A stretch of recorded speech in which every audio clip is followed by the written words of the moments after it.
Uh, Dear devotees, I'm very happy to greet all of you for our next lecture from Prabhupada's Sandarbha, topical study of Prabhupada's teaching.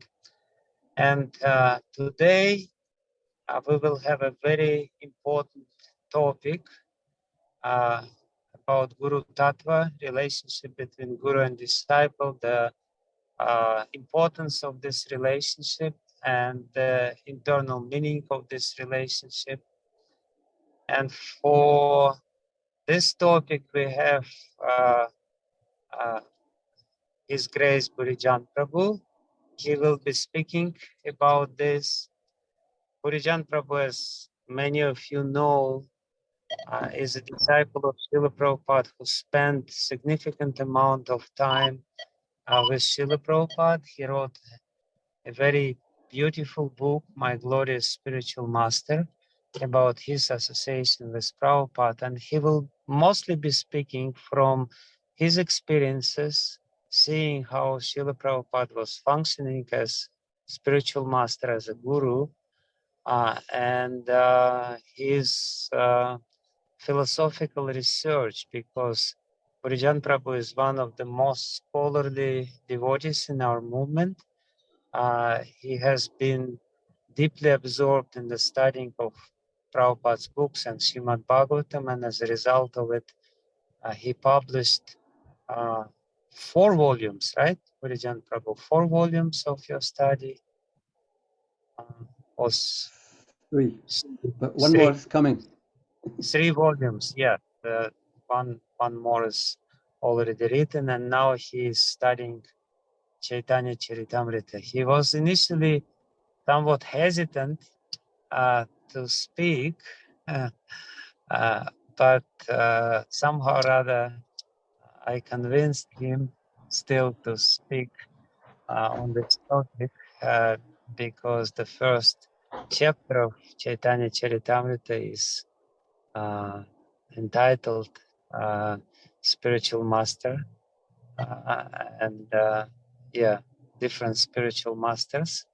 Krishnadas Kaviraj Goswami places this topic as the foundation for the whole Chaitanya Charitamrita, indicating the importance of this particular philosophical theme. So, yes, without much more saying, I am happy to give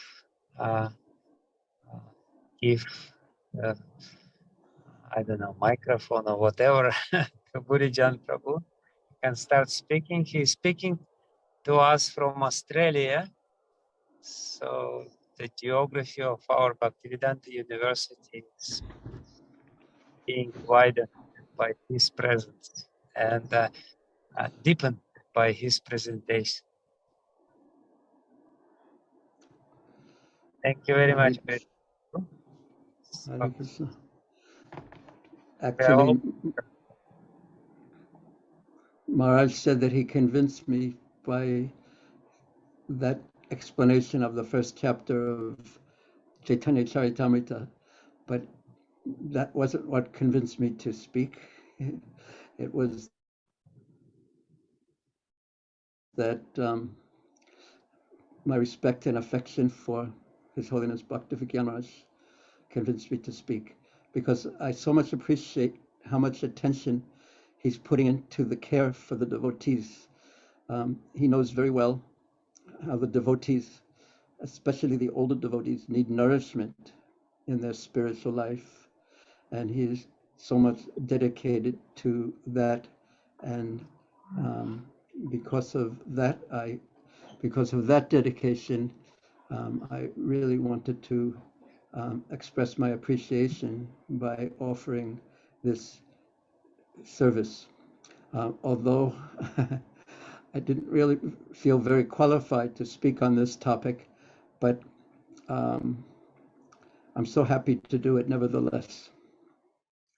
I'll try my best. That I will do. Should I begin? Namo Vishnu Padaya Krishna Pastaya Bhutale Srimati Bhaktivedanta Swamini Tanamane. Namaste Saraswati Devi Gauravani Pacharane Nivase Shasunyavadi Paskatya Desitarane. Om Ganataminandasya Janajana Salakaya Saksu Samilitan Jaina Tasmai Sri Gurave Namah. Sri Chaitanya Manobhistam Stapitam Jaina Bhutale Sayam Rupa Kadamayam Dadati Sapandantikam Vansakalpatrubhascha Kripa Sindhavaivacha Patitanam Prabhinebhyo Vaishnavebhyo Namo Namaha.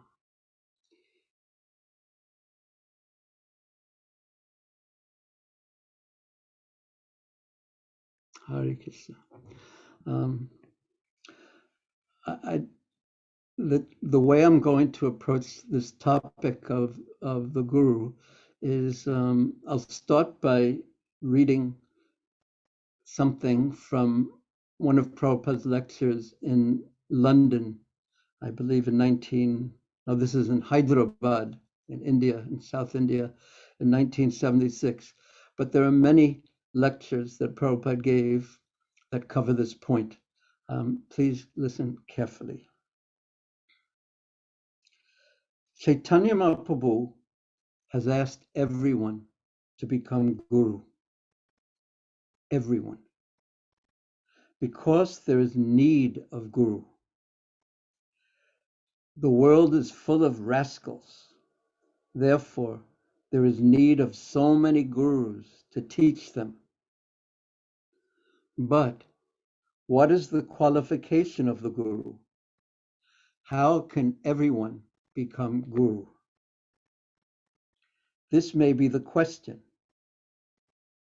And the next question, because Chaitanya Mahaprabhu says, Amara Agyai Guru Hai Tare Desh. A Desh means wherever you are living. Guru Hai Tare Desh. A Desh means wherever you are living, you become Guru and deliver them. Amara Agyai Guru Hai means this is my order to you. Suppose you are living in a small neighborhood. You can become Guru and deliver them. Suppose you are living, how is it possible? I have no education, have no knowledge. How can I become Guru and deliver them? Chaitanya Mahaprabhu said, it is not at all difficult. Yare deke tare kaha Krishna upadesh. This is your qualification. If you simply deliver the message given by Krishna, you become Guru. Krishna said, Sarvadhamam pratyaja mamekam sharanam braja. You preach, you request everyone, sir, you surrender to Krishna. You become Guru. Very simple thing. Krishna said, Manmana bhava madbhakto madhyaji mam namaskaru. You say that. You say, you become a devotee of Krishna. You should offer your obeisances. Here's a temple. Here's Krishna. Please come here. You offer your obeisances. And if you can, you offer patram, pushpam, palam, toyam. Prabhupada then said, it is a very simple thing. Anyone can secure a little flour, a little fruit, a little water. It is not at all difficult. So this is the Guru's qualification. Guru does not show any magic or produce some wonderful thing. Then he becomes a Guru by this qualification. Now, in Prabhupada's presentation there, becoming a Guru is what? It is very simple. Here's another example of becoming a Guru. Where that verse Amara Gyai Guru Hai Tare Desh comes from. When Chaitanya Mahaprabhu began his traveling in South India, he stopped near Kormachetra, and near there, not in Kormachetra, but near there, he met one Brahmana. He went to the home of one Brahmana whose name was, does anyone know? Kurma. So when this Brahmana saw Mahaprabhu and he saw his ecstasy and he saw his absorption in Krishna's holy names, he immediately understood this is not ordinary. He is not an ordinary person. He understood that he is the Supreme Lord. And he approached Mahaprabhu and he said, please take me with you. You are a traveling sannyasi, a mendicant. Please take me with you. I want to go with you. I don't want to stay in my home, in this trap of my home any longer. Please take me with you. And Mahaprabhu replied to that by saying, don't speak like this. Don't speak like this. Better to remain at home and chant the name of Krishna always. And then he said that verse, Yare deka tare kaha Krishna upadesh, amara agyay guru hai tare desh. And here is the meaning that Prabhupada gave to that verse in Chaitanya Charitamrita, and this is from Madhya 7, just when Mahaprabhu is beginning his South India tour. And in Chaitanya Charitamrita, there's such a wonderful description of that. So this is how Prabhupada translated that verse in Chaitanya Charitamrita. Instruct everyone to follow the orders of Lord Krishna as they are given in the Bhagavad Gita and Srimad Bhagavatam. This is Krishna Upadesh. In this way, by instructing everyone, and Prabhupada also told me that in a letter once, he said, whoever you meet, please ask them to chant Hare Krishna. So of course one has to use a little discrimination when applying that principle, but it's something to, it's right out of Chaitanya Charitamrita, Mahaprabhu's order.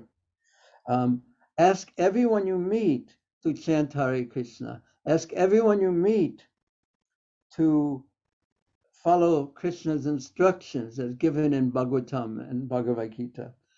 And then the verse continues. In this way, become a spiritual master and try to liberate everyone in this land. Because as Prabhupada said in that Hyderabad lecture, there is such a need for gurus.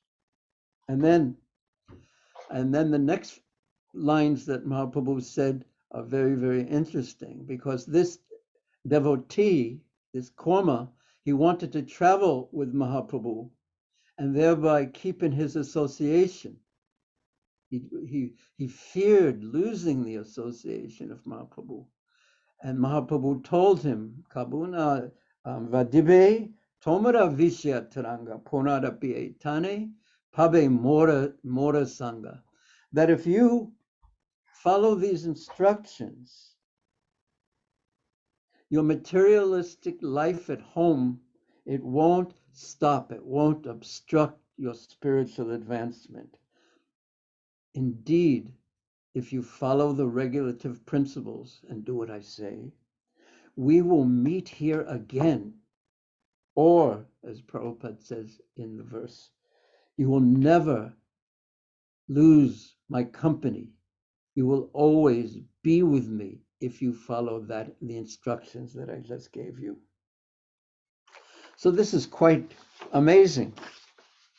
And then, in a very, very important conversation, just 6 months before Srila Prabhupada left this world, and we can't imagine unless we were there, and I was not there, the situation.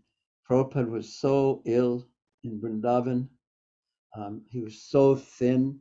He was lying on a bed, and the devotees had to ask him a very, very, very sensitive question. And that sensitive question was, Prabhupada, how should initiations, the initiation process, the giving of initiation, how should this take place when you're no longer, or when you're not with us, or if you're no longer giving initiation? very, very sensitive, because no one wanted to, how could anyone ask that question of Prabhupada? But because the devotees were ISKCON's leaders, they had to do it. And they also at the same time asked another question, a BBT question. How could the translation of the books, how can they go on? So Prabhupada answered the questions, both questions about initiation and then about how the translation should go on. And then at the end of the conversation, he summed up in 1 or 2 sentences that I'll read to you now. He summed up how initiation should go on. And again, please listen to this very carefully. He said, Chaitanya Mahaprabhu said, Amara Agyay Guru Hai. That was from that meeting of Mahaprabhu with the Poma Brahmana. On my order, Guru Hai, you become Guru. And then Prabhupada said, one who can understand the order of Chaitanya Mahaprabhu, one who can understand the order of Chaitanya Mahaprabhu, on my order, you become Guru. One who can understand the order of Chaitanya Mahaprabhu, he can become Guru. Or, Prabhupada continued, one who understands the Guru's order, the same parampara, he can become Guru. And then Prabhupada ended his summary by saying, and therefore I shall select some of you. On my order, and then he said 2 qualifications.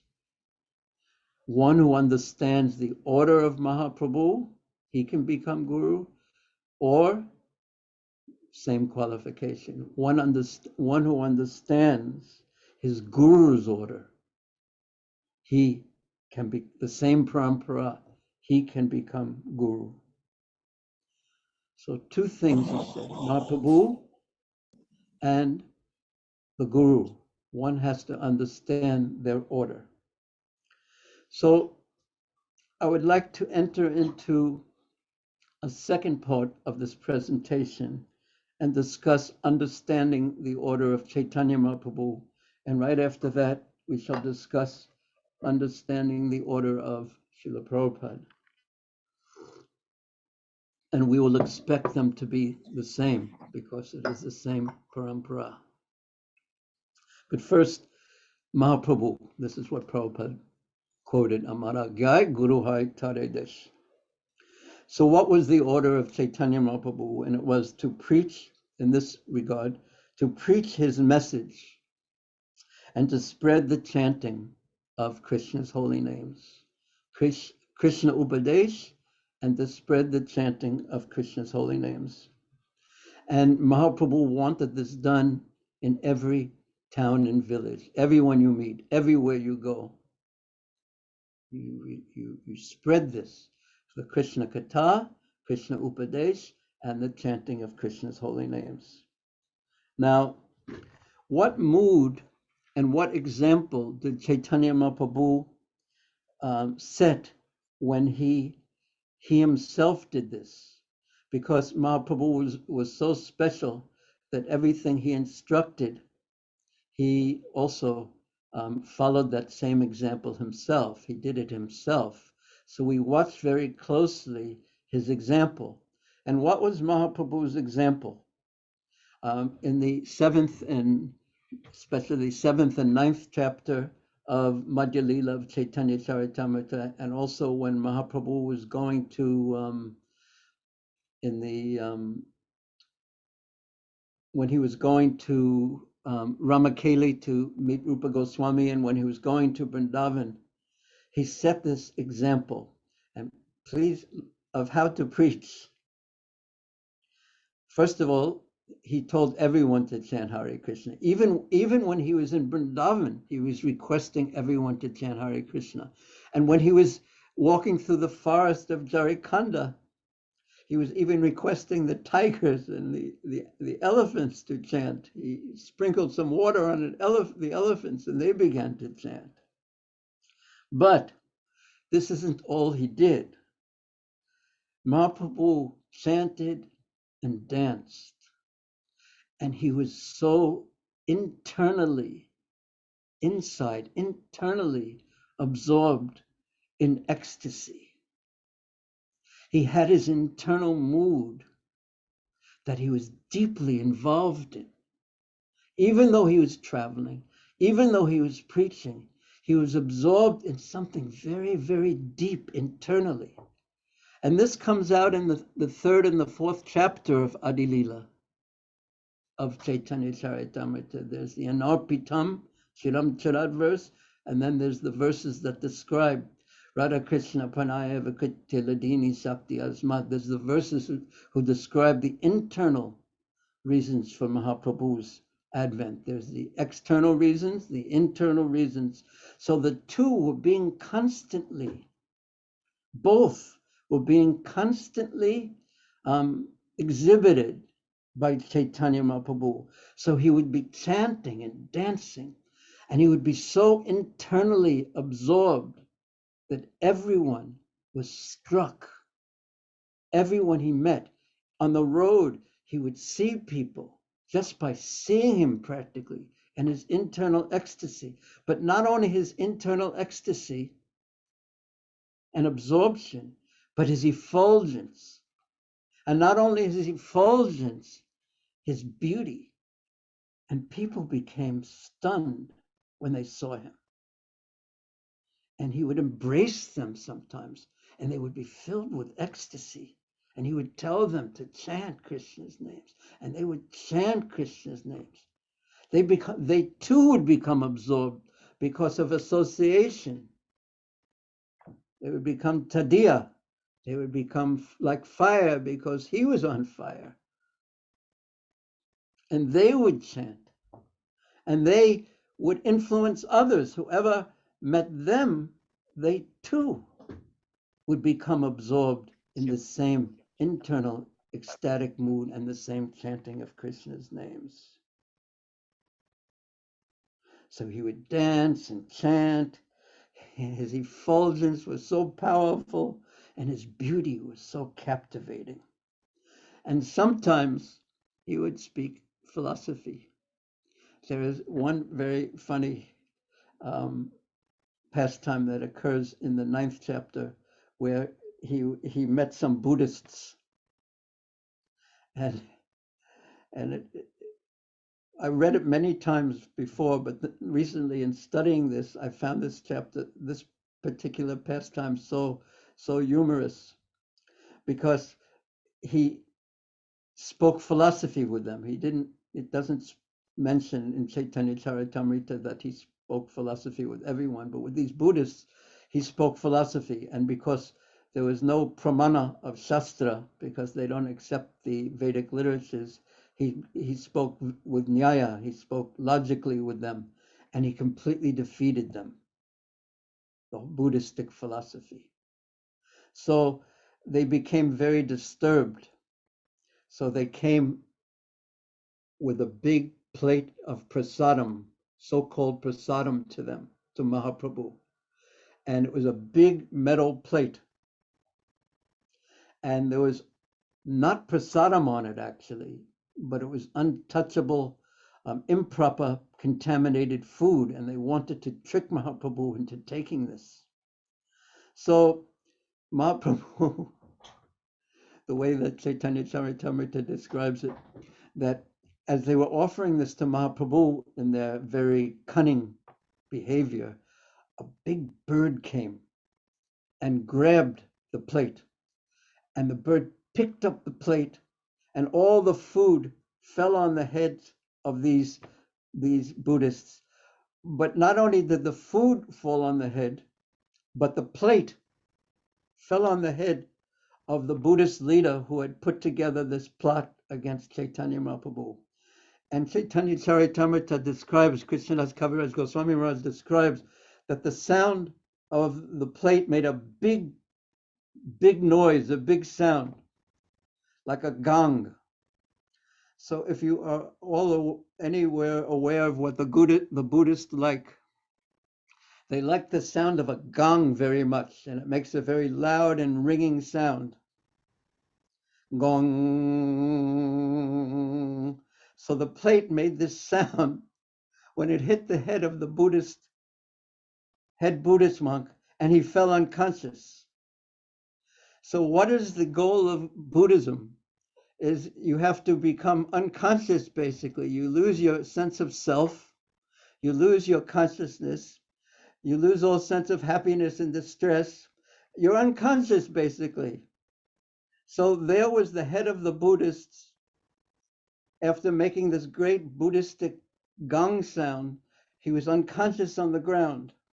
So the disciples of the Buddhist, rather than being so happy that our leader has achieved this great perfection of being unconscious, rather than that, they were very unhappy. They were very sad.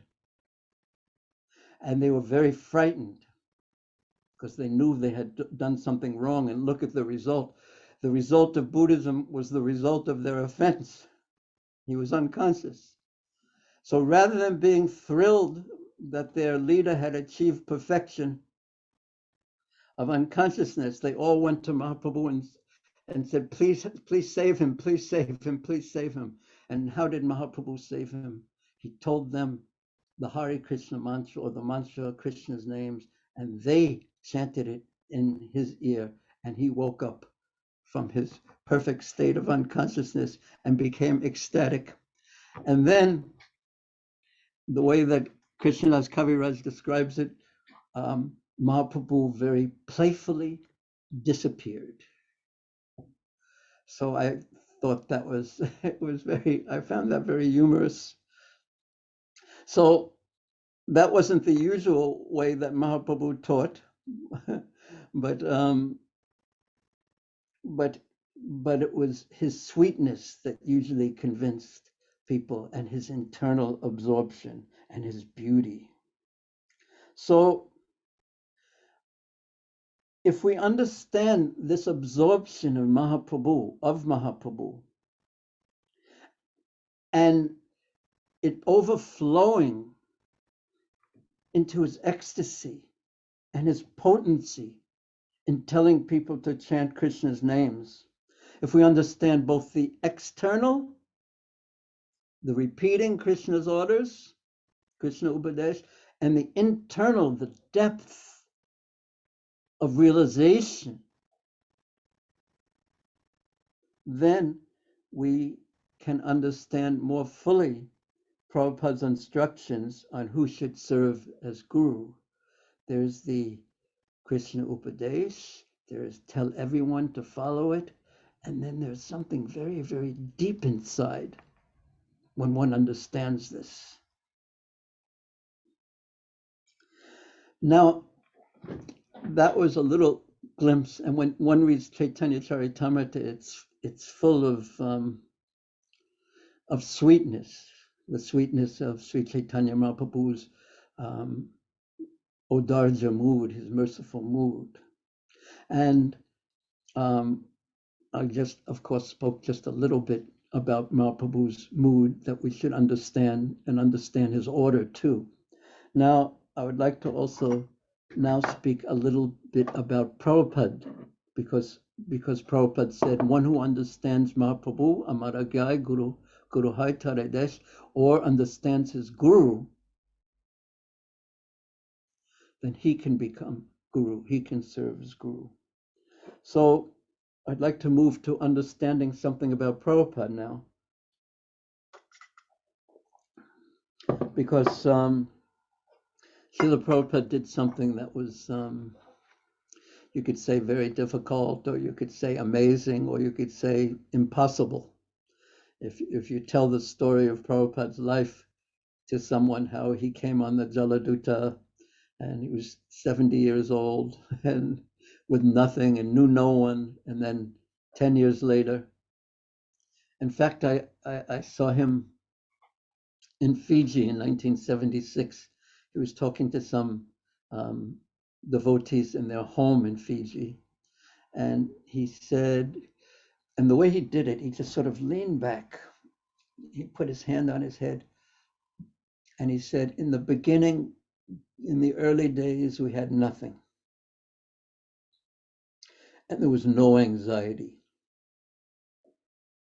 And now we have so much, and still there is no anxiety.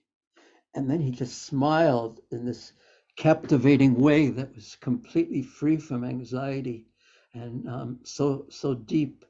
But yet Prabhupada had to struggle. He had to struggle. I don't want to list all his struggles, but if one reads Prabhupada's life, one understands his struggles. And but what was the preaching method that gave Prabhupada his success in Krishna Upadeshan and spreading Hare Krishna chanting all over the world? And as you all know, how long did he spend in the former USSR? And look what happened from that one visit. It's so famous. It's so incredible. It's so amazing. It's so impossible. So what was the secret of Prabhupada's success? I would like to mention a few points. The first point was that he really saw himself as a servant of his Guru Maharaj. He was the founder Acharya of ИСККОН, he was this, he was that. But his internal mood primarily was as servant of his Guru Maharaj. And through his Guru Maharaj's order, he was serving Sri Chaitanya Mahaprabhu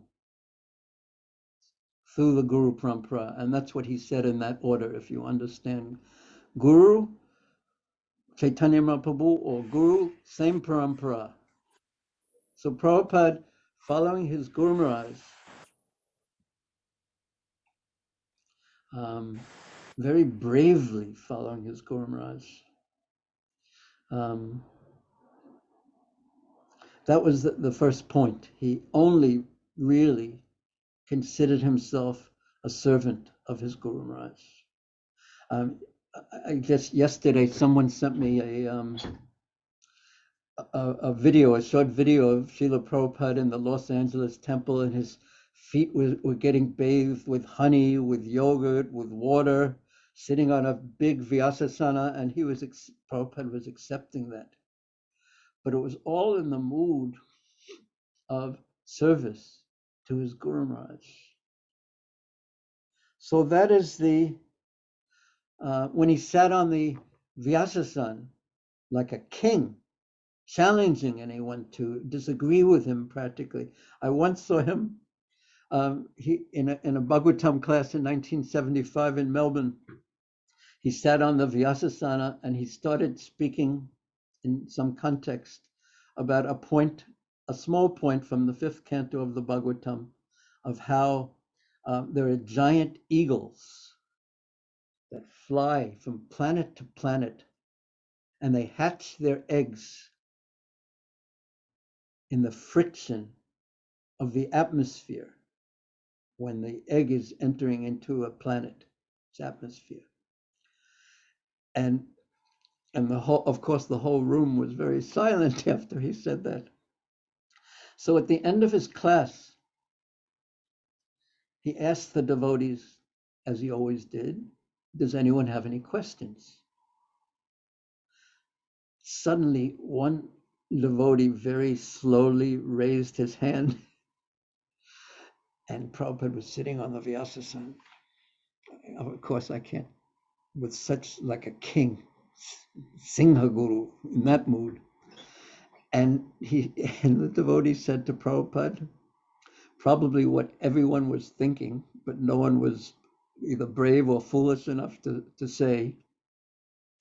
He said, in your class, you mention that there are giant eagles that fly from planet to planet and hatch their eggs in the atmosphere, in the friction of the atmosphere? And Prabhupada said, yes. And then the devotee said, it is a little hard to believe. The room became completely silent. And Prabhupada just looked at him and said, what do you know? You are still in the womb of your mother. And that was his answer. Any other questions? It was so heavy. And that devotee actually never recovered from that. I met him years later. That was the end for him. And Prabhupada, acting as the representative of the Guru Parampara, that's how he was there, like a king, like a lion. But yet, it was humble. It is a different kind of humility, though. One time, and His Holiness Trivikram Maharaj told me this, that when the temple first opened in London, Trivikram Maharaj in Bury Place, Trivikram Maharaj went there to assist. So Prabhupada had gave a very strong lecture, perhaps at Conway Hall or something like that. And the next day, Trivikram Maharaj had the service of massaging Prabhupada. And the way he described it to me, he was massaging Prabhupada, his arms, his chest, his legs, his head. And his mood, Trivikram Maharaj's mood was like in a fight.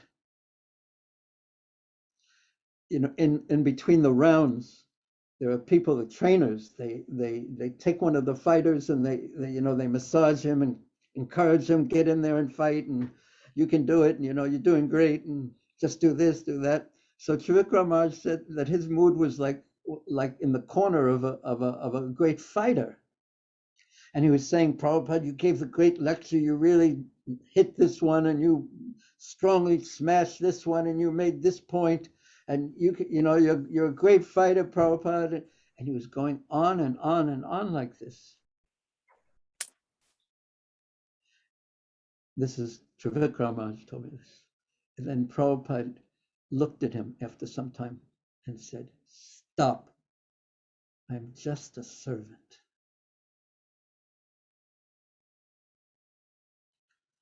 So ultimately, Prabhupada was fighting, because humble doesn't just mean like this. Sometimes the most humble person has to, on the order of Guru, he has to fight on the order of his master. So Prabhupada had that in the core of his heart, that type of humility that caused him to be humble like his Guru Maharaj was humble, also a lion. And but he kept that in the core of his heart. Sometimes Prabhupada would ride in a Rolls Royce, the most fancy of all cars. And when the reporters would challenge him, why as if he was, they were thinking that this leader, this spiritual leader, is exploiting his followers. And he's riding in a Rolls Royce, and they sleep on the floor and they work all day long. He's exploiting them. That's how the reporters would think. So they asked Prabhupada, you're riding in a Rolls Royce. Why were you riding in a Rolls Royce? And Prabhupada's reply was something to the effect of, because they did not have a better vehicle to give me. So it appeared, in one sense, that he was proud, but he was doing this in the greatest humility, actually, taking these positions and accepting this service. And his mood and desire was so big to spread Krishna consciousness. It was so big. And one time in the Philippines, just myself and Jagatrini Mataji, my wife, it was right before the program was going to begin. In the program, there was perhaps 500 people waiting to hear Prabhupada. Most of them were Indian. Oh, excuse me, someone may have sent me a message and it may be telling me, no, it's in Russian, so it's not for me. Because sometimes I can speak very fast. And maybe Madan Mahaprabhu was telling me to slow down. I didn't know, but no, it wasn't. No, everything is correct. So in You the can Philippines, continue. okay, yes, thank you. So Prabhupada it was right before the program and was going to begin, and there's a little room outside outside the stage, the green room, I think it was called. And Prabhupada was just sitting in there, and just myself and Jagatrini Mataji was sitting there with Prabhupada. And there was a little wooden flag from the hotel there, and Prabhupada just touched it, and it broke. And he just laughed. And even something simple like that had so much meaning. And the message I got from that is he said his laugh meant just see this world, you touch something and it falls apart. But then he said to us, both of us,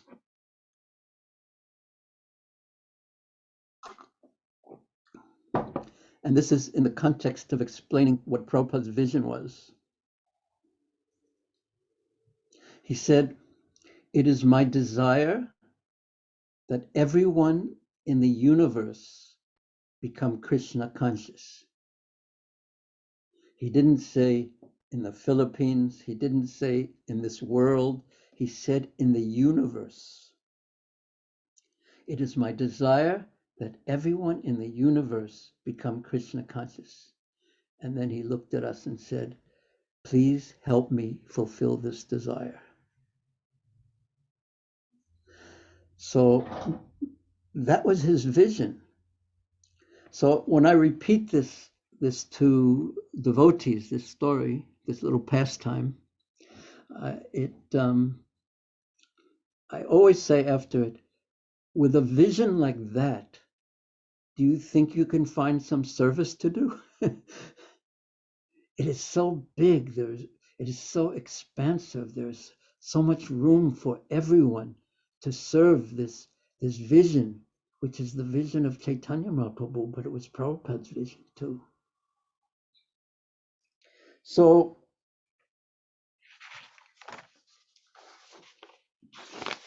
now, just a hint of Prabhupada's internal mood, because we spoke about Mahaprabhu's preaching. And when we talk about Prabhupada's preaching and his expansive mood, we also should talk about what his internal mood was. And there was one time, and I only have hints of that. One time I actually told him, because I had heard this funny story that one early devotee, Vishnujan, was in the room with Prabhupada, and he asked Prabhupada what his rasa with Krishna was. And then the way I heard the story was that Prabhupada began to glow brighter and brighter until Vishnujan crawled out of the room. So I was just sitting with Prabhupada in Melbourne, and I asked him about that story. I told him that story. And I asked him, "Is it true?" And Prabhupada just laughed. He just laughed and said, "Just see, what kind of foolish stories, what kind of foolish things that people are saying." But I traveled with Prabhupada for 2 weeks, about maybe 3 weeks, maybe a bit more, from Melbourne, Australia in 1976 to New Zealand, and then to Fiji, and then to Hawaii. And And then I went to Los Angeles, and Prabhupada stayed in Hawaii. And then after I was in Los Angeles for some time, I went to Dallas, Texas. And then when I was in Dallas, Texas, the devotees asked me to do some deity worship. And this was because I had been in Hong Kong and faraway places where there was no deity worship. This was the first time I actually stepped on an altar, a real altar with installed deities. And the deities in Dallas, Texas, Radhakala Chanji, are very beautiful, and they're very big, and they were installed by Prabhupada himself. So this was the first time I ever did any deity worship officially. So, and this was right after traveling with Prabhupada. So as soon as I was clean, I was dressed properly, and the moment I walked on the altar, without any previous thought or of what it would be like or anything, I walked on the altar, and I immediately recognized the feeling, the mood on the altar, which was Radha and Kalachandji, as exactly the same mood as being with Prabhupada, the same feeling, the same sweetness. And then I understood a hint of Prabhupada's secret, is that Radha Kalachandji, Radha and Krishna were in Vrindavan, and Prabhupada always carried Vrindavan with him. That was his secret. That was my hint, or a hint of Prabhupada's internal mood. And then there are other hints that you can read in different books. Hari Sori Prabhu hints at it, but Prabhupada wouldn't speak about it. But one devotee who was a young boy when Prabhupada was alone in Vrindavan spoke about it in an interview in one book by Mula Prakriti, one of Prabhupada's disciples. His name was Gopal Ghosh, and he spoke that one time Prabhupada, this was before he came to the United States, was while he was staying in Radha Damodar temple, and Prabhupada was chanting deeply with tears in his eyes, and this Gopal Ghosh asked him what happened. And one time he said his Guru Maharaj had given him all blessings. And then another time something similar happened, and he said that Prabhupada told him that he had a vision and seen Rupa Goswami, Sanatana Goswami, and a young Jiva Goswami in the Radha Damodar courtyard. And they had given him all blessings and instructions for his books and his preaching that would happen in the West.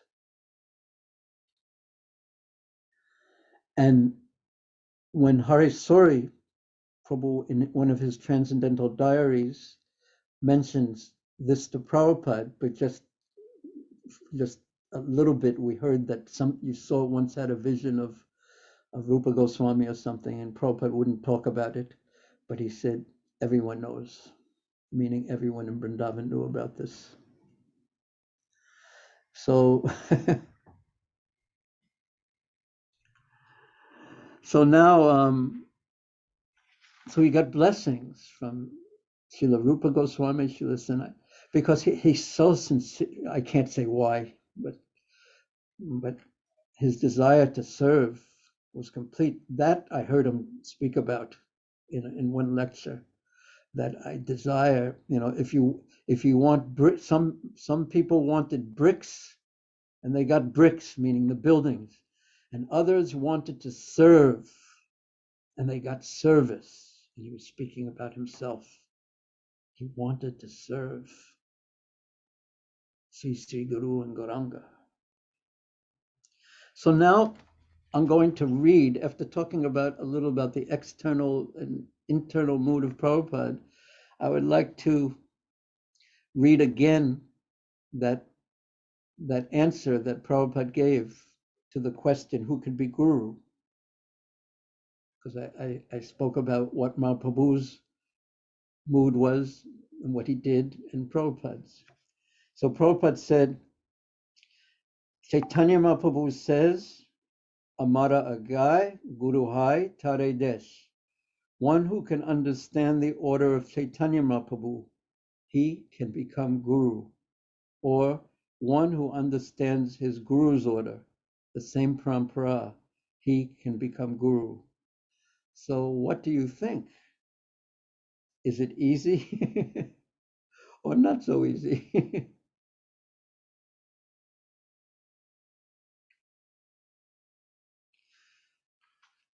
Yes, of course, we could stop now and we could discuss that all night long, but there is more that I would like to say. The next part of this presentation is, I begin it with a question. Can I or should I preach or even act as Guru, even though I don't have even a reflection, a semblance of the great potency that, or in eternal absorption that Chaitanya Mahaprabhu had or Prabhupada had? Should I do that? So I would like now to read a pastime from Chaitanya Bhagavat, or part of a pastime from Chaitanya Bhagavat about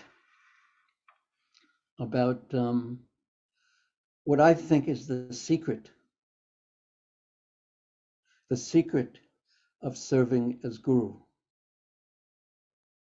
And it will become clear why I think this is the secret. So we all know the pastime. You're all older and senior and learned devotees, so you all know the pastime, but I would like to speak about it in brief and read a little bit in detail about it. So Mahaprabhu told Nityananda Prabhu and Haridas to go and preach and tell people to Bolo Krishna, Bhaja Krishna, Koro Krishna, Sikha, to the same instruction, basically, to chant Krishna's names, to follow Krishna's instructions, and to worship Krishna. So Nitai and Haridas Thakur went out, and they went preaching and knocking on doors, and they got different responses. We could spend another few hours just talking about this pastime in detail because it is so sweet and so wonderful and has such a happy ending too. But and they got different responses. Some people were happy to hear them. Some people said yes. Some people chased them away. And then they met Jagai and Madai, who were of Brahminical birth, but they were acting in the lowest, most terrible, sinful, horrible, cruel way. And then Nityananda Prabhu said, or he thought,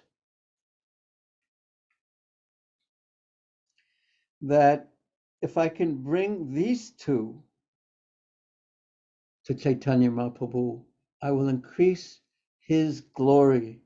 And then, if I can serve Mahaprabhu by bringing these, I will be a true servant of Chaitanya Mahaprabhu because he's Patita Pavana Hetu. So first of all, Sri Guru and Gauranga. All glories to Sri Guru and Gauranga. Who is Sri Guru? That is Nityananda Prabhu. And Gauranga is Sri Chaitanya Mahaprabhu, the Supreme Lord. So here Nityananda Prabhu is acting as Guru. Guru as servant of Gauranga, as the Supreme Lord, and of course as Chaitanya Mahaprabhu. So then when he went to give the instructions that Mahaprabhu had ordered him to give to Jagai and Madhai, they became angry and they were drunk and they chased him and Haridas for a long time. And there's very, very funny exchanges between Nityananda and Haridas. And then when Mahaprabhu was told what had happened, that night, he became very angry and said, I will kill them. I'll cut them to pieces. But Nityananda Prabhu, being the guru, said, if we can deliver these two, then you will be known as Patita Pavana, the deliverer of the fallen. And you delivered me, he said, and I am so fallen. So if we can deliver these two, if you can deliver these two, it will your glory will be even greater. And Mahaprabhu, his reply was that, I know that if you, just by your putting your mind on the deliverance of these two, that they are already delivered. And all the devotees who were present, they all were so thrilled. Jai, jai. They were ecstatic to hear this. So then, very soon after that, Nityananda Prabhu was wandering, and the kirtan was beginning in one of the homes of the Vaishnavas, and he met Jagai and Madha. You all know the story. And his mood was, and it said it in Chaitanya Bhagavat, and but I failed to read it. His mood was, as Sri Guru, that if I can somehow evoke the mercy of my master, of Chaitanya Mahaprabhu, upon them, then it will be successful, my saving them. If I can somehow evoke his mercy on them, then they will be saved. This is Sri Guru, and this is the secret. So Nityananda Prabhu walked over to them, and he decided in his mind that I'm going to deliver these two. And he stood in front of them, and they said to him, what is your name? And he said, Avaduta. And Madai became angry, drunk. He was angry. He picked up an earthen pot, and he threw it and hit Nityananda Prabhu in the head. And blood started coming out. And Jagai, when he saw that Madhai had picked up another earthen pot and was going to throw it again at Nityananda Prabhu, he stopped him. No, what are you doing? Why are you acting like this? This sadhu, this sannyasi has done nothing to harm you. Why are you acting in this way? And then Mahaprabhu came running.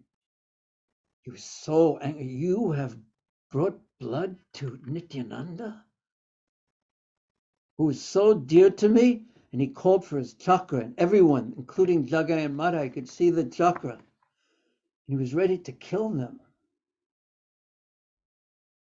And Nityananda Prabhu, he said, when Madhai, he was smiling, and he said, when Madhai had tried to hit me again, Jagai stopped him.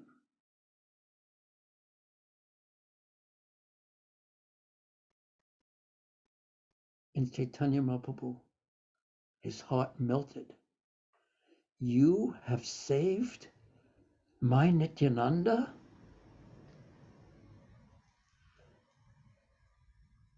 And he just overflowed with affection due to his affection for Nityananda Prabhu. And he embraced him, and he gave his full mercy to him, and he put his feet on the chest of Jagai, and Jagai went into complete ecstasy.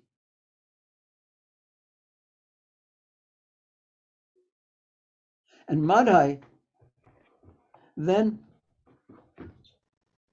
approached Mahaprabhu, seeing the ecstasy of Jagai. He approached Mahaprabhu and said, you've given him so much mercy. he's done so many sinful things, and every sinful thing that he has done, I have also done. So please give me that mercy. And Mahaprabhu said, no, you have hurt. Why? Because you have hurt my Nitai. I won't give you mercy. But then how can I be saved? Only Nitai can give you mercy. If Nitai forgives you, then I will forgive you. So he went over to Nityananda Prabhu. He threw himself at Nityananda Prabhu's feet and he said, please forgive me. And Nityananda Prabhu, Sri Guru, said, if I have gained any piety, blessings from my service to Mahaprabhu, or in this life or any other life, I now give them to you, Madai.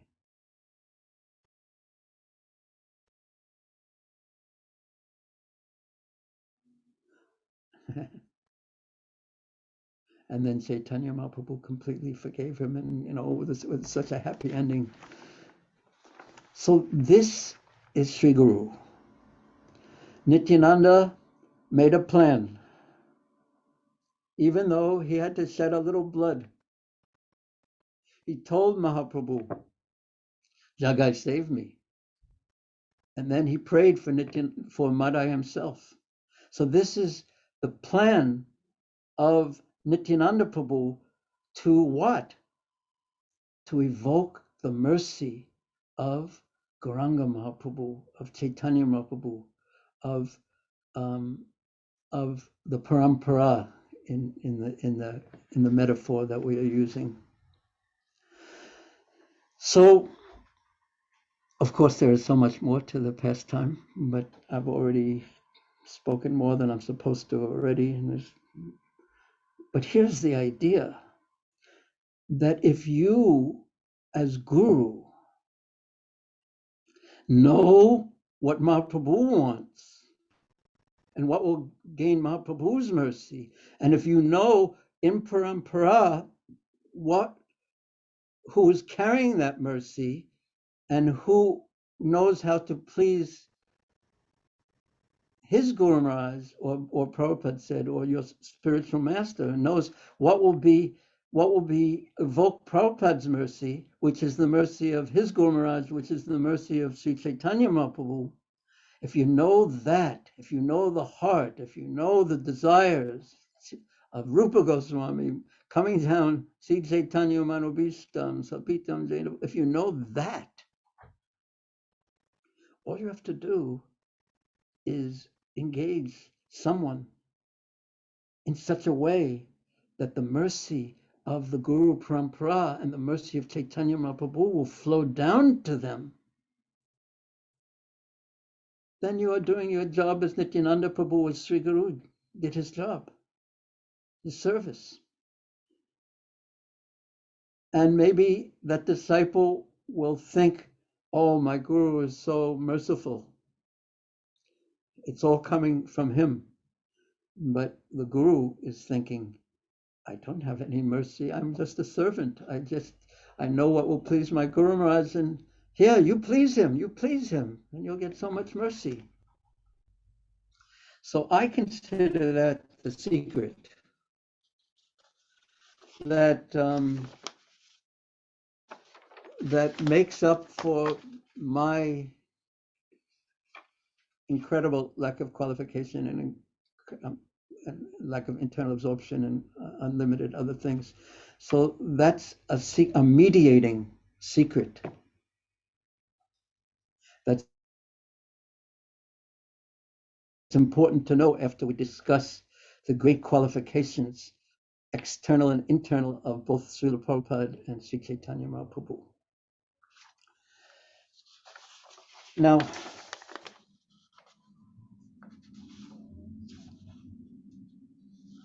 I have some thoughts I'd like to share with you on advancing in Krishna consciousness, but I'm a little afraid that it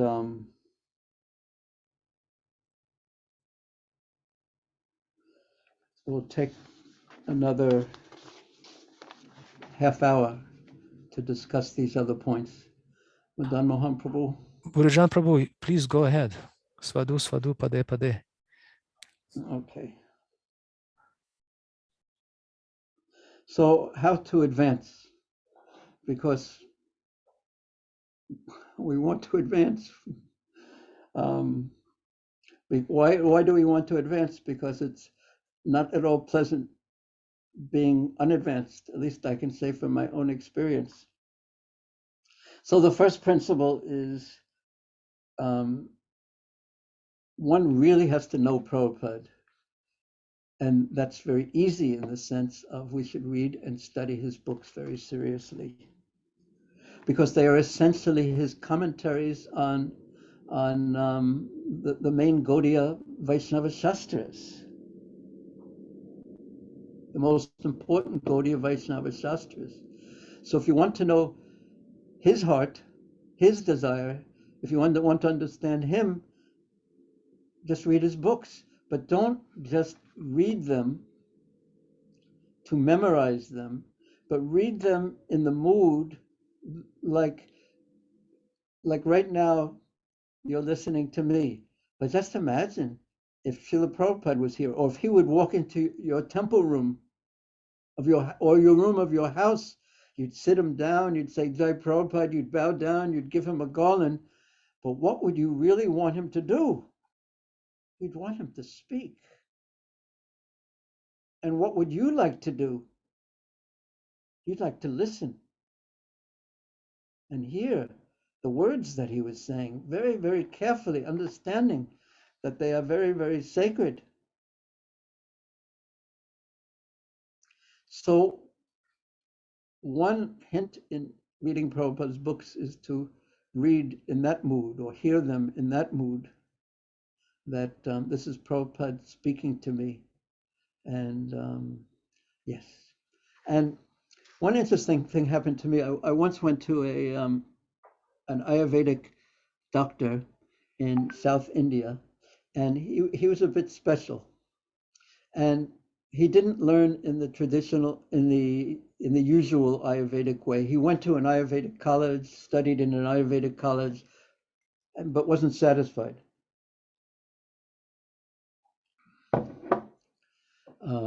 And then he went to an ENT, ears, nose, throat, and he took Western medicine and studied that. And still he wasn't satisfied. Then, and this sounds like out of a storybook, and then he found some very old sadhu who was an expert in Ayurveda, living in a forest. So he explained that he had to go 3 or 4 kilometers. It's right out of a book, some storybook. He had to walk through the forest for 3 or 4 kilometers every day, and he would teach him. He learned from him. And he would sit and he would hear. And I said, what did he teach you? Did he teach you the deep secrets of Ayurveda? And he said, no, he taught me actual Ayurveda. And I said to him, what kind of things did he teach you? And he said, mostly he taught how to live. What type of a life is going to keep your health, and that you, of course, would instruct others. And at one point, after learning from him for several years, maybe 4 years, this Shastri, he said, I decided I should spend another year or 2 learning from him, and then I would begin my practice. And then he said that one day, he said, okay, now you go and practice. But I want to spend go and practice, because by practicing and by teaching, one learns. So in any case, that wasn't the main point that I wanted to make it, but it's such a fascinating story. And I'm not going to tell you who he is, by the way. He's a relatively young man, quite interesting though. But he said that his guru gave him an instruction upon how to hear his instructions. And it reminded me of just what Prabhupada said, and this is the traditional way of hearing Shastra. And it can be easily applied to Prabhupada's books. He said, when you're listening to me, don't doubt. Just for the time you're listening to me, just listen. Try to understand what I'm saying from the point of view that I'm speaking it from, not from your own point of view, from your own mind's point of view, from your own intelligence point of view. For this time, while you're hearing me, just listen and hear it from my point of view. And then later on, when you're alone, you can think about things. And then you can see what you understand, what you don't understand, and then you can ask me questions. So that is, in my opinion, a very good way to also approach Prabhupada's books. And it's good when you do have questions to write them down and find those devotees that you trust or basically on an equal level or a little more advanced, and discuss it with them, what questions and doubts and thoughts you have about these things and what really struck you. So in the discussion and after thinking about things, then the understanding becomes deeper and more realized. So I wanted to make that point on as almost like a hint in studying how to study Prabhupada's books.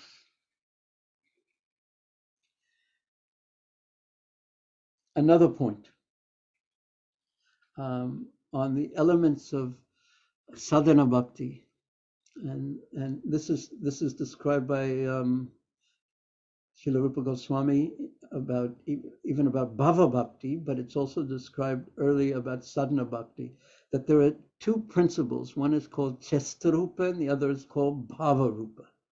Chestarupa means the activities that you're going to do. Especially this is relevant in bhava bhakti, but it's extremely relevant in sadhana bhakti too. That the activities, and after we've been a devotee, after we've been, we learn how to dress like a devotee, we learn how to put on tilak like a devotee, we learn how to sing all the songs, we learn how to play the musical instruments, we learn this, we learn that, how to serve prasadam, how to eat prasadam, we learn how to preach, we learn whatever services we do. That's chestarupa, the activities of sadhana bhakti, of devotional service. But then there's also bhava rupa. And bhava rupa means the mood in which the activities are done in. So when we do our services and all the activities, after we master the external parts of it, and still we're not satisfied, that's Krishna telling us now we have to really, first we're excited learning everything, all the new things, and then we become excited teaching others all the new things, how to do all the activities.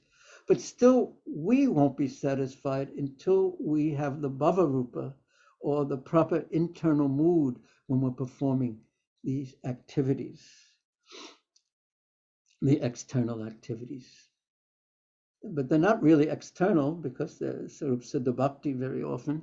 They have the potency of bhakti in them, many of them. But things really should be done in the proper mood. The chanting should be done in a proper mood. I heard Prabhupada and I heard this section, I heard it maybe 5 times today, this point, because it was so striking to me. He was talking about, and Prabhupada didn't always speak about the mood, but he talked about the mood of the Goswamis and the mood of Chaitanya Mahaprabhu as 2 things, separation and searching. Separation and searching.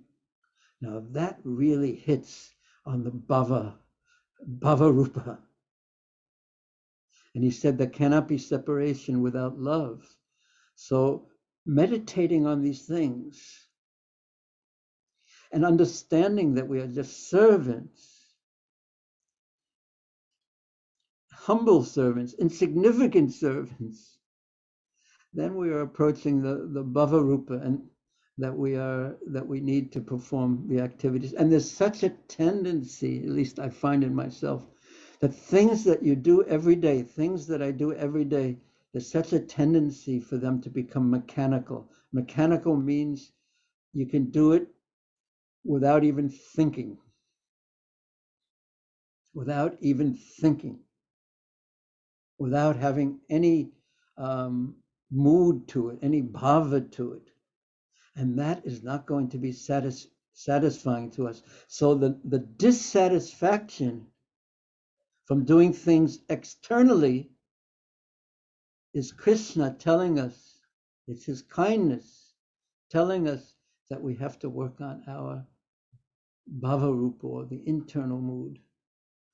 And what should that internal mood be according to who we are, what our advancement is, what our purity is. We take that up, and we can learn all these things by hearing and studying and reading Prabhupada's books, and from the devotees who are more advanced than us. And so when we go about our service, the Chesta-rupa, think of the Chesta-rupa as being your field of activities, where the principles that you're learning theoretically are applied. And introspectively, we watch ourselves. We look at our consciousness and see what is going on inside as we're doing the external part of the activities, which are also so important. Because Prabhupada also said to Gagamuni Prabhu, who said to Prabhupada, I don't feel like bowing down. This was at 26 Second Avenue. Should I bow down anyway? And Prabhupada said, yes. Because if you do the external, if you bow down, gradually the feeling will come. But this is part of the process of how the feeling comes. First understanding that I don't have that feeling, and then understanding that, I've been chanting for 50 years and I don't have any bhakti. Then some humility comes, and then from humility, then some prayer comes. Krishna, unless you're merciful to me, unless Guru is merciful to me, unless Nityananda Prabhu is merciful to me, then what hope do I have? What hope do I have? What hope do I have? So being introspective and conscious as we go about our service and the activities of sadhana bhakti, the Chesta-rupa, will really help us. And to have devotee friends, to discuss these things with is so important. Prabhupada in Hong Kong, we were in the Hong Kong Hilton Hotel waiting for the elevator. And Prabhupada, we had been there alone for many, many years, struggling and trying to preach. And Prabhupada looked at me and said, we are humans, we are social by nature. And if we don't make friendship with the devotees, then, and just as he was saying that, the elevator came, the lift came, and the doors opened. And he got in, and he said, and if you don't make friendship with devotees, you will be forced by social nature of humans to make friendship with non-devotees. And then you won't be able to follow the principles. And there he was in the elevator, and we were outside the elevator. Quickly, we ran, and the doors closed. It was very dramatic. But we need friendship with devotees, people that we can open our hearts to and speak honestly. And that means very confidentially too. That means you don't read about it in the newspaper the next day. So confidentiality is very important too. And another point in this, something that I've been just studying recently in the 19th chapter of Madhya Lila about, and it's very interesting that Prabhupada was dictating the purports of the instructions about the Bhakti Lata Bija. He was dictating to those while he was in Hong Kong in 1974, and he had me listen to these very purports, and there were some very important instructions that he wanted to give me in them, and they were very, very, very powerful and very heavy too.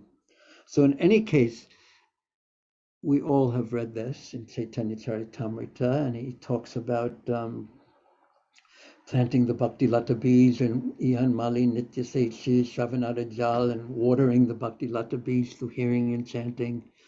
And then he talks about the two things that have to be avoided so that the Bhakti Lata Bij, the devotional creeper, grows all the way to the spiritual world. Two things have to be avoided. And I know that you know these things. First one is offenses. And the second is upasakagan, or the weeds of devotional service. Labha pratistadi yate upas, labha puja pratistadi upasakagan. These, the material desires springing up along with devotional service. And and this really struck me because we usually emphasize or, don't commit aparads. But these weeds are very subtle, especially when you say you're an older devotee, you have some disciples and people give you gifts all the time and people throw money at you and people bow down to you. And there's such a tendency for a conditioned soul to get some pleasure out of that. There's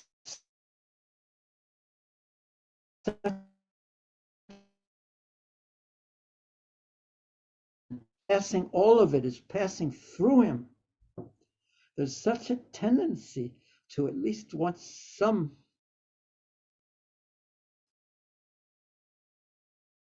I just got notified my internet connection is unstable. Are we okay? Madame Mohanpur? Now we can. Momentarily, we lost you for about 30 seconds. Maybe you could repeat the sentence that you have just spoken again, because I lost it and I couldn't hear it. What was the last thing I said? Well, you said that we start experiencing some pleasure from what people do to us by throwing money at us and bowing down. Selfish pleasure, self-absorption. And then you see that if some person, you want them to become your disciple and they want to become someone else's disciple, and you feel bad about that, and all these material desires and insecurities can come to the heart, and people give donations, as I said, and at least something should fall into my hand from those donations, and on and on and on and on and on. And Prabhupada, well, not actually Prabhupada, but Mahaprabhu tells Rupa Goswami that the Bhakti Lata Bija must be protected. And if we have these other desires, Krishna may fulfill them and not give us what we really want, and the creeper won't actually grow. The growth of the creeper is curtailed. So Kaviraj Goswami says, if one does not discriminate, watch carefully between the bhakti creeper and the other creepers, these creepers of material desires, of nisidachar, kutinati, labha, puja pratistadi, upasakagan, these other weeds. If we don't introspectively discriminate between one and the other, and this isn't only true for gurus, but everyone should become guru, but for senior devotees, and it's all there. What do we want? So if we don't introspectively watch for these things, the water of our devotional service of hearing and chanting will cause these weeds to grow. So therefore, Kaviraj Goswami or Mahaprabhu says, as soon as an intelligent devotee sees an unwanted kripa, upasakagan, growing beside the original kripa, the bhakti lata, he must cut it down instantly, he says. Then the real kripa, the bhakti lata, grows nicely, returns home back to Godhead, and seeks shelter under the lotus feet of Krishna.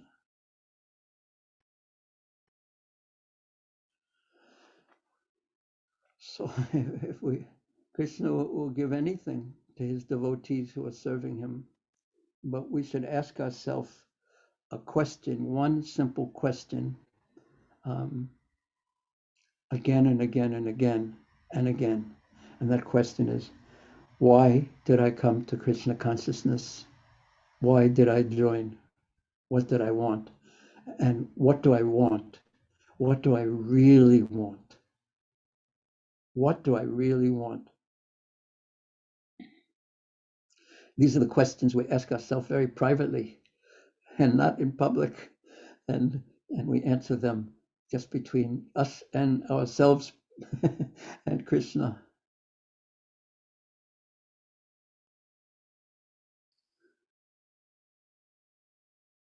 So although it's required that, and Srila Bhaktisiddhanta Saraswati Thakur really pushed this point, and Prabhupada really pushed this point, and I could tell you stories about it, that utility is the principle of the whole world, not sukshma vairagya, but yukta vairagya. Everything should be used in Krishna's service. Everything is Krishna's and should be used in Krishna's service. Prabhupada once said that there was a famous quote, Indian saint, and I've seen this picture actually one time many years ago, of someone is offering him money and the saint is pushing it away. And I've seen this picture of the saint doing this, pushing it away. And Prabhupada said, and you can take a picture of me. Someone is offering me money, and I will say, give more, give more, give more. So utility is the principle, but we should be very careful with this principle and know that purity is the force. Preaching is the essence, books are the basis, utility is the principle, and purity is the force. So we should be very, very careful. And then we'll see our sincerity. And when we see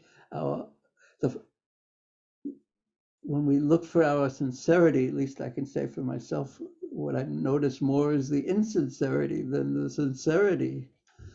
And that then one has to learn how to deal with that by it's a test. Do we want to instantly remove the upasakagan, or do we want to just play with them a little while? So what do I really want? And we have to learn to take shelter very, very deeply. And of course, this is one of the wonderful things about giving classes and preaching is that everyone else can have their mind distracted, but I have to listen to my own words very carefully.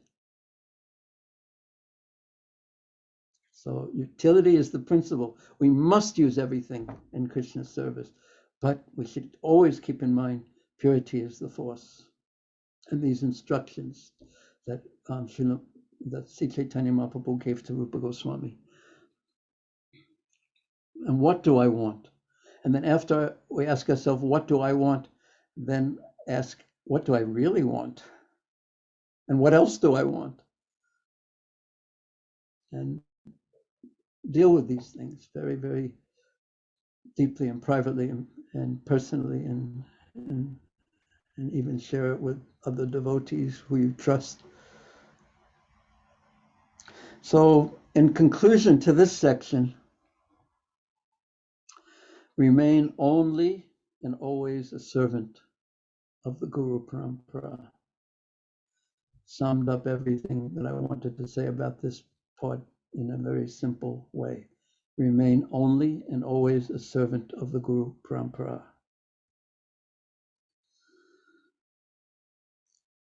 Madam Mohan Prabhu, there's one more section, but I could stop now, or please tell me what to do.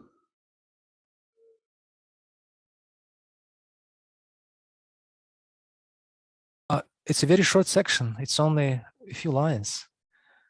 And the section number 6, is it? We're almost done. Yes. It would be a pity not to cover that, Vajrayana Prabhu, and not to take full advantage of precious association. Okay, there are a few points in this. They're just interesting points that leaders, gurus, they can keep in mind, that everything is not always black and white. But here's one point that I find a danger in being leader, guru, and preacher even, or being alive in one sense. The material mind, the nature of the material mind, if we understand the teachings of Kapila Muni in the third canto of the Bhagavatam, in the later part of the third canto, he describes the creation of the material world. And everything in the creation is based on false ego. False ego is the essence of material existence.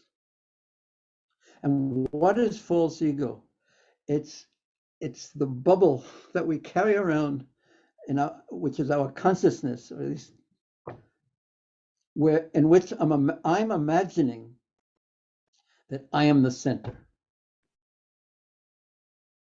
That is false ego. And there is a tendency when one gains a position, even though one may be very pure, there's a tendency to become self-absorbed.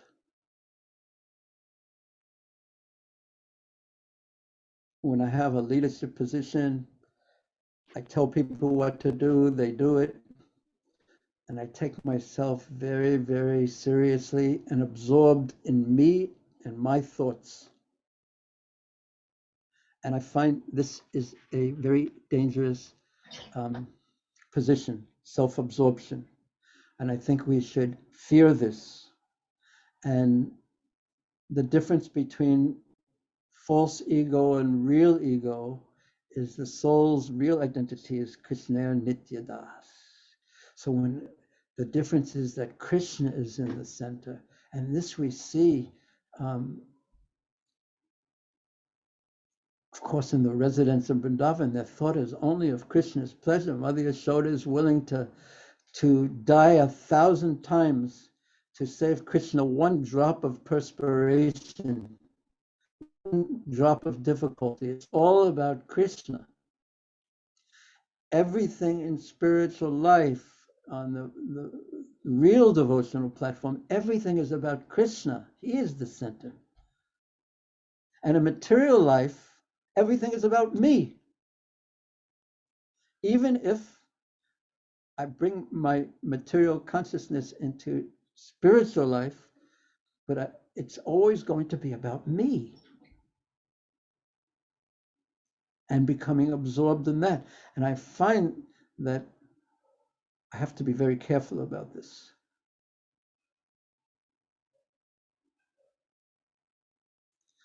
So we should fear this, in my opinion. We should fear self-absorption and remain absorbed in being a servant. We have That identity is I'm a servant of Sri Sri Guru and Gauranga. Chittite Koriya Aikya. Same point. And this, of course, is all points within the discussion of how to be a guru.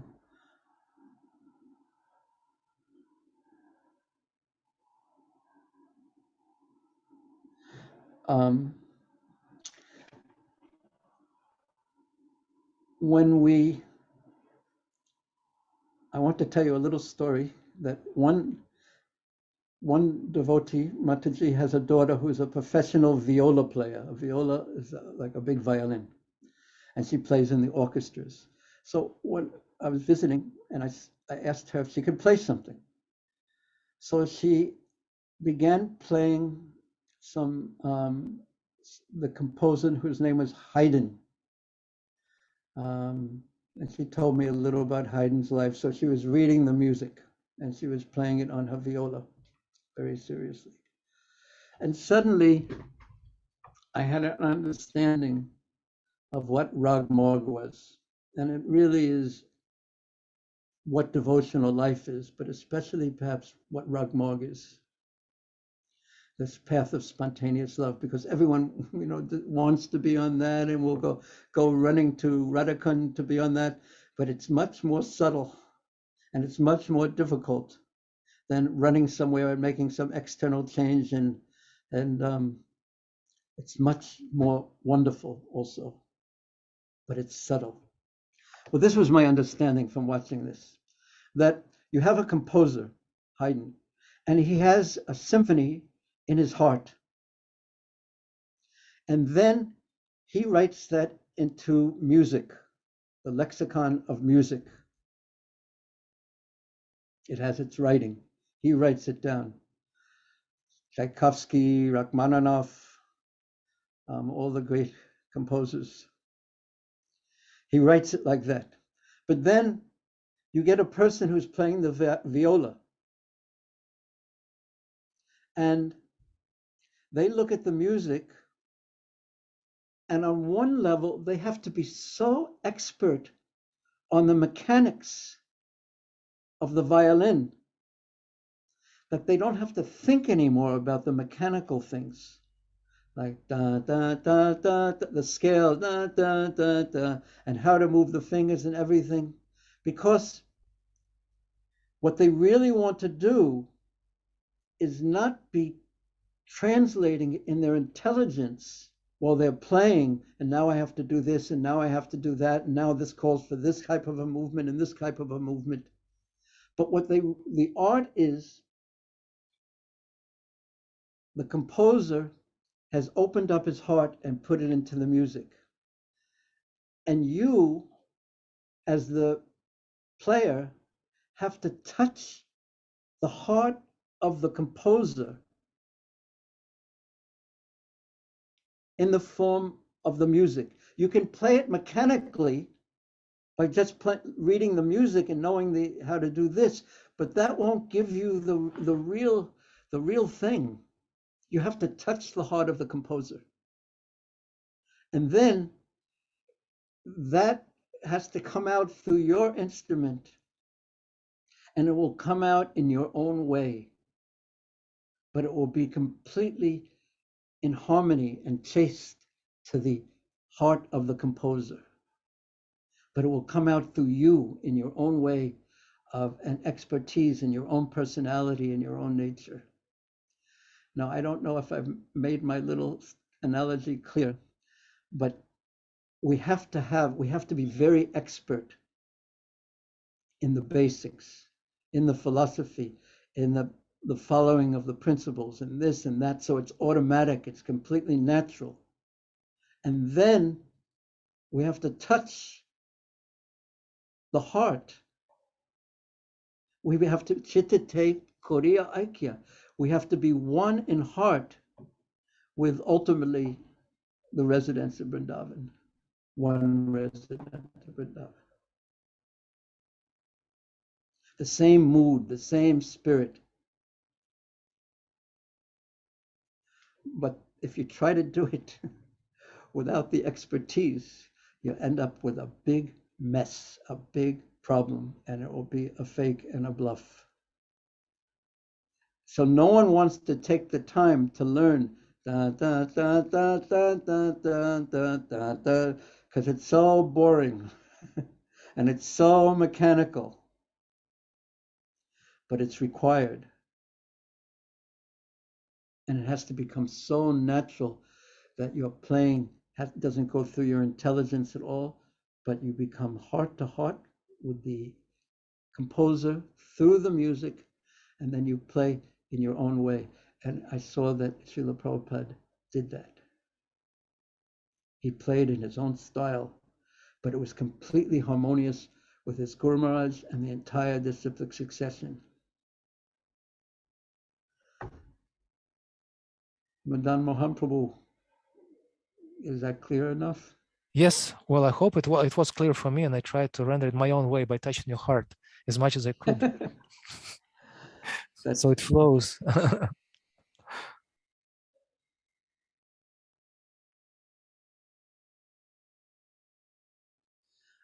A little story about Prabhupada.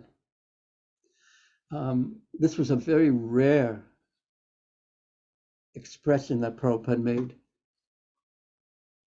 I never heard him,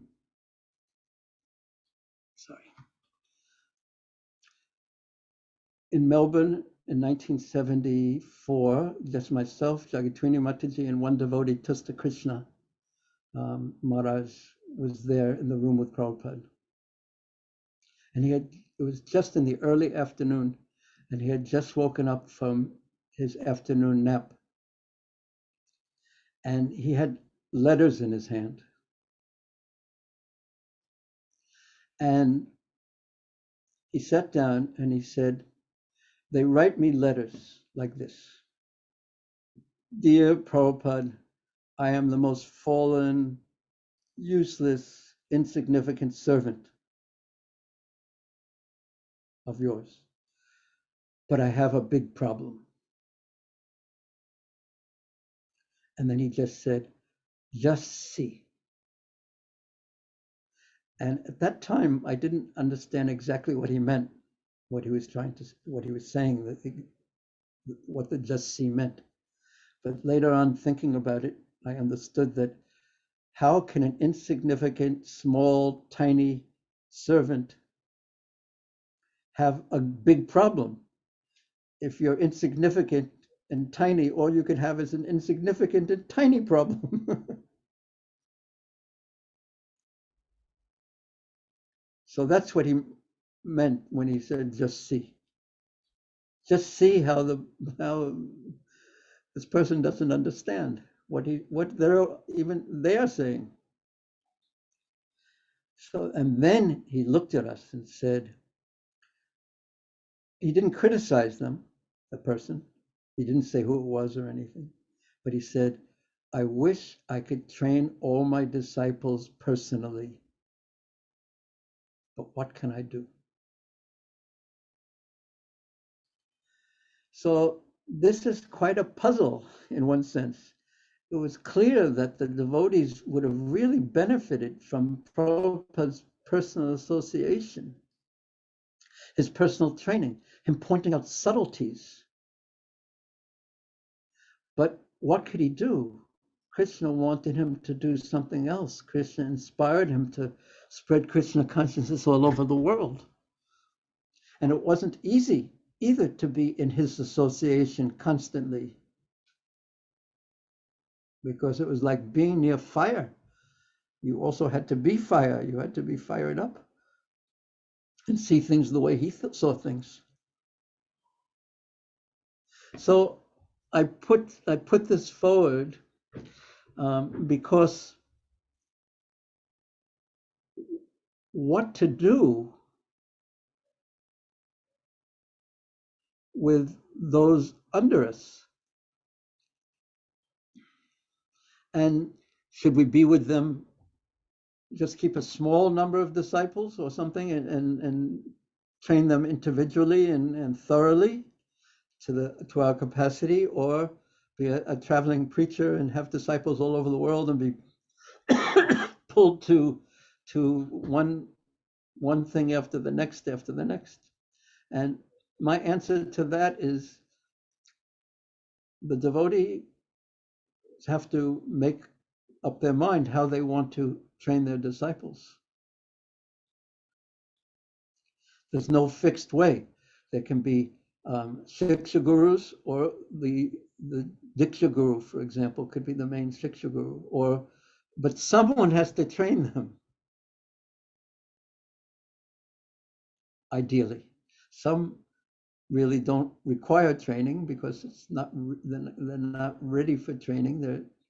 But anyone who's ready should be trained, and that's one of the reasons why, even though I really felt, in many senses, very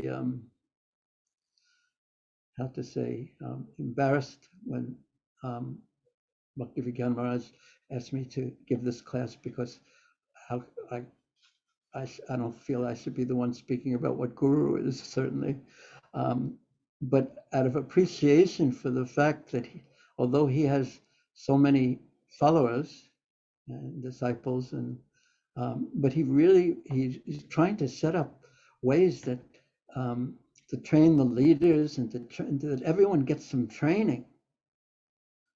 So out of my respect for that and affection for Maharaj and appreciation for that, that's why I agreed to step into this territory where perhaps I shouldn't really be stepping. I couldn't say no. Yeah, so I really appreciate that. So one way, Hare Krishna, there you are. Are you still in the car? We have already arrived. I'm not in the car. Yeah. So, but it's a decision that consciously has to be made. How am I going to take care of these people?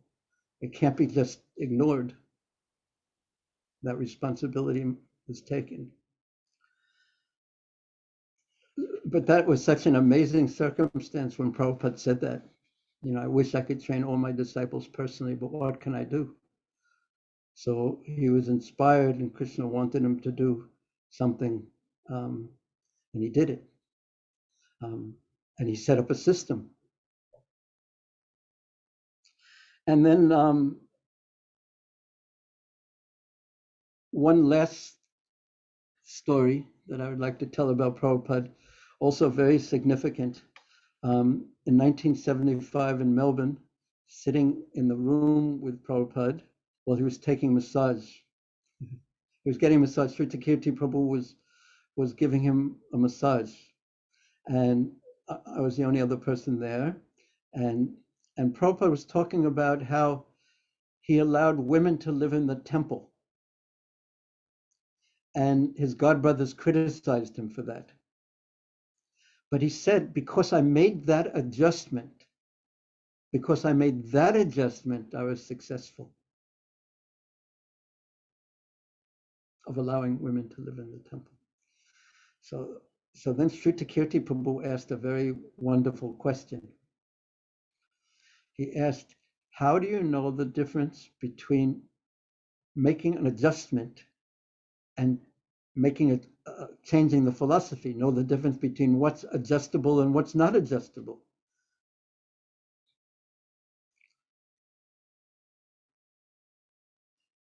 And Prabhupada thought for a while, and he answered by saying, that takes a little intelligence. And my conclusion was that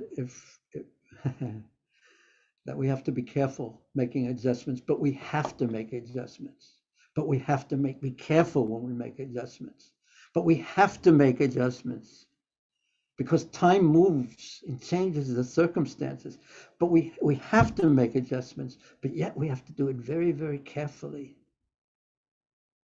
And group intelligence is better with major adjustments than personal intelligence. That's the conclusion I reached. So these are some of the points that are neither black and white, but they take some some careful consideration.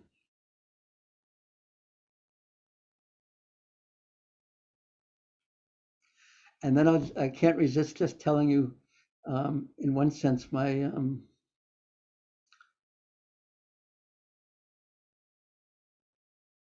two little stories about Prabhupada that are just show his sweetness and expertise.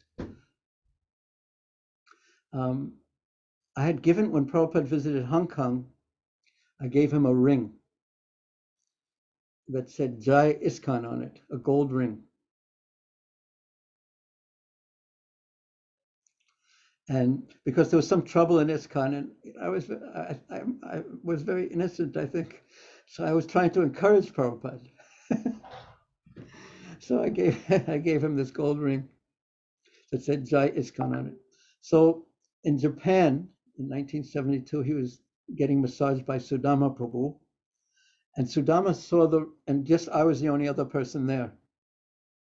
And Sudama saw the ring, and he was previously Prabhupada's servant, and he saw it was a new ring. So he said, Prabhupada, you have a new ring. Who gave it to you? And Prabhupada just sort of turned and looked at me. And he said to Sudama, answering the question, who gave you that ring? And he looked at me and looked at Sudama and said, oh, someone.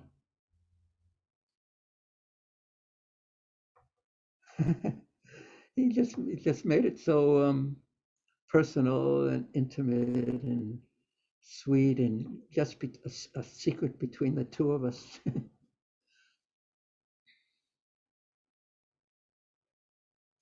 Yeah, that was very special.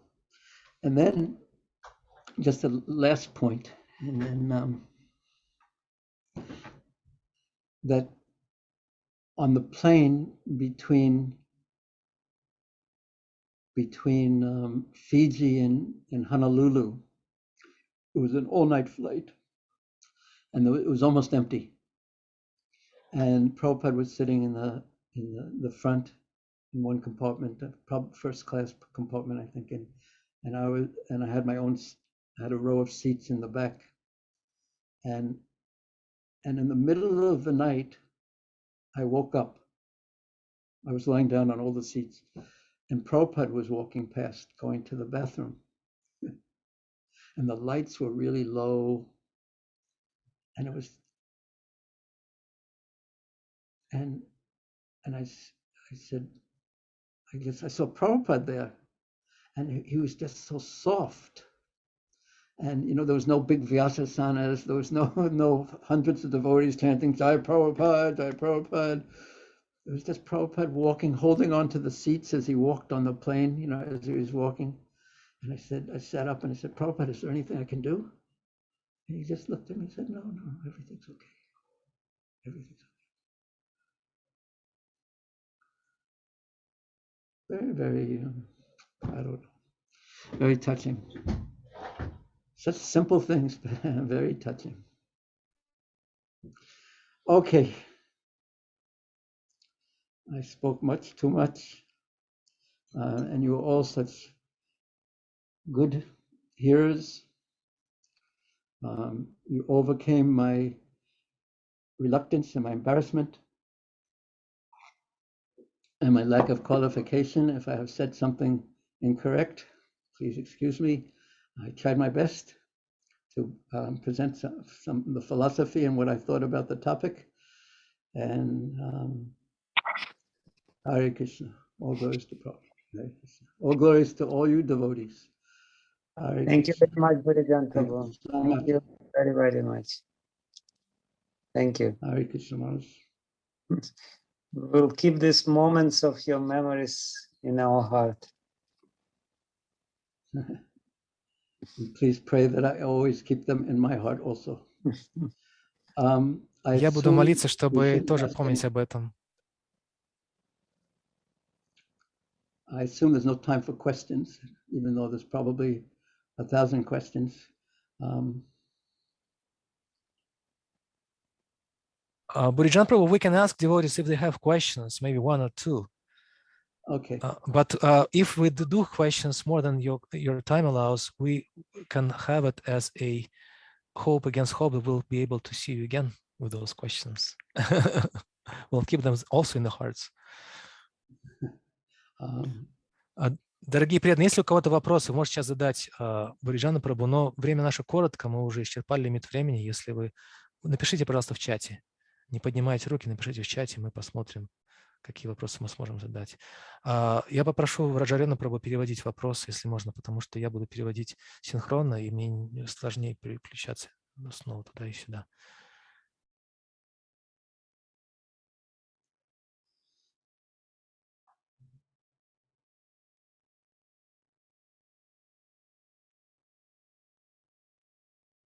Харе Кришна. Можно, да? А вот, Бurijan Prabhu, спасибо.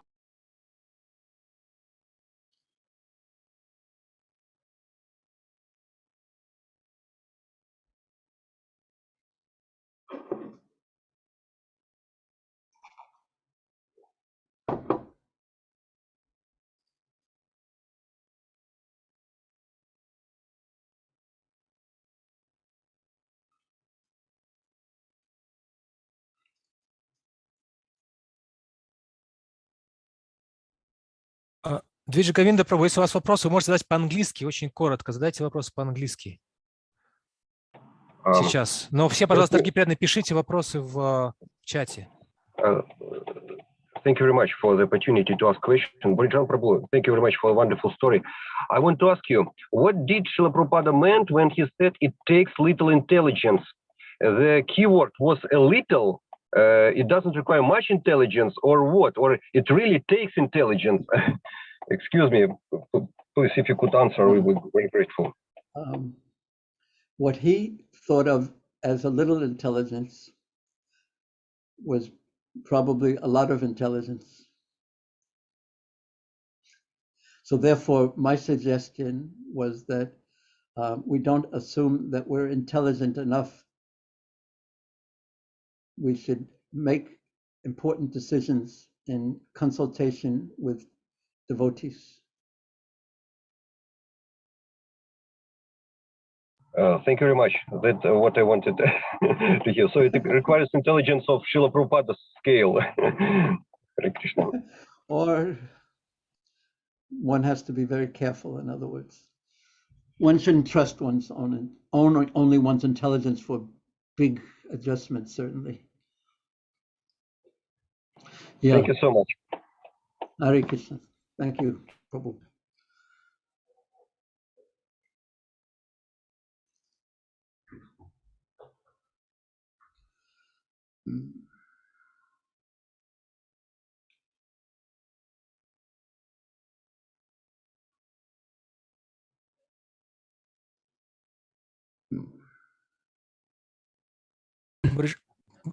Burijan Prabhu, looks like we don't have any other questions except Dayal Nitai Prabhu asked what you felt in Hong Kong when, I guess his question was about when you heard that statement by Srila Prabhupada. Oh, someone. I think you described that in your book. Yeah, it was a very difficult time because my Krishna consciousness wasn't very high, and to be in Prabhupada's presence was like being in the presence, facing the sun. There's no shadow. There was nowhere to hide.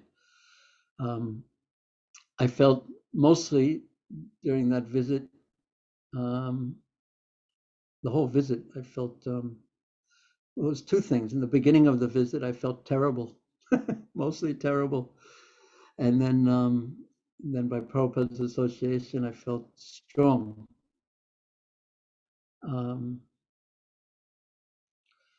When he said that, I didn't really think very much. I think it was 50 years ago, so it's hard to remember exactly what I was thinking. But I just knew I wanted to be in the elevator with him. Basically, I thought I better get in the elevator before the door closes. That's what I was thinking.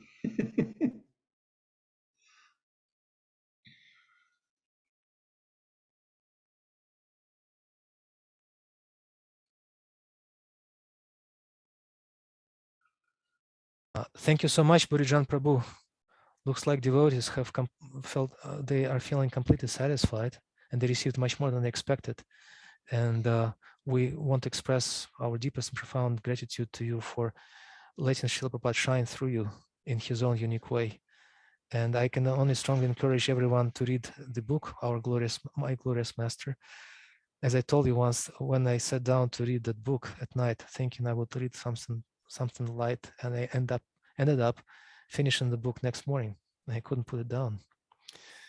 And then I wrote I wrote to you a letter thanking you for that book. And then I would strongly encourage everyone to read that book. I think it's translated into Russian as well. And we want to thank you so much again for sharing your invaluable association with Srila Prabhupada and your experiences and your instructions as well. And we look forward to being able to hear more from you.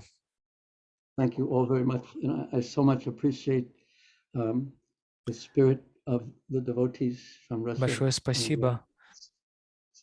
Seriousness in Krishna consciousness and good open-heartedness. And thank you all so much for taking Prabhupada's mission so seriously and the mission of Mahaprabhu. And yeah, we are in awe of you all. Hare Krishna. It's like our time, or my time, it's finished. You know, I'm 75, and now we're passing it on to all of you. So please take it. It's time to go. In a very real sense, you know, whatever little services else we can do, we'll try our best, but we have to pass it on to you. And the fact that you are all taking it so seriously, and it's not everywhere in the world where it is being taken so seriously. There's no one to pass it to, practically speaking. But the fact that you devotees are taking it seriously is so encouraging. And we pray that Srila Prabhupada will give you more and more blessings and strength as you continue in realization. Thank you. Hare Krishna. But Thank you, Burijan Prabhu. Thank you very much. I can't be the one who leaves. Too difficult on the Zoom chat. Someone has to exit me. I can't do it.